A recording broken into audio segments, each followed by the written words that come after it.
Ingat artis Adrian Maulana, kini kerja kantoran, naik KRL, dihina kere, jabatan ternyata mentereng. Jauh dari hingar-bingar keartisan, Adrian Maulana rupanya memilih bekerja kantoran. Lama menghilang, Adrian Maulana dihina kere gara-gara kini kerja naik transportasi umum seperti KRL hingga ojek online.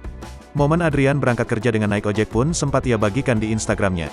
Menanggapi cibiran tersebut, Adrian rupanya memilih santai dan cuek. Artis kok kere, gara-gara belakangan ini kalau ngantor seringnya naik ojek, MRT, bahkan KRL, saya malah dianggap kere. Hehehe, alhamdulillah kebetulan saya nggak pusing sih apa kata orang. Biasanya kalau kata-katanya positif, saya jadikan motivasi. Kalau negatif, saya jadikan introspeksi. Tapi entah ya, saya kok nyaman-nyaman aja tuh hidup dengan kesederhanaan.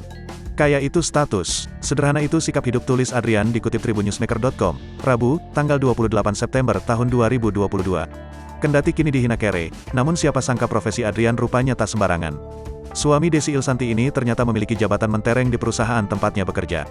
Tak main-main, Adrian Maulana rupanya bekerja di Schroder Indonesia, perusahaan investasi ternama asal Inggris, yang mengelola dana investor dalam bentuk reksadana. Dalam perusahaan tersebut, Adrian sudah memiliki jabatan sebagai wakil presiden. Ia juga kerap undang menjadi pembicara di berbagai acara seminar bergengsi.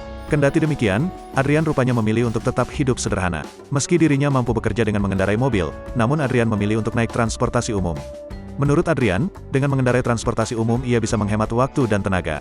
Bukan hidup saya sedang susah, terus sekarang tiap pulang kantor terbiasa naik ojek dan kereta.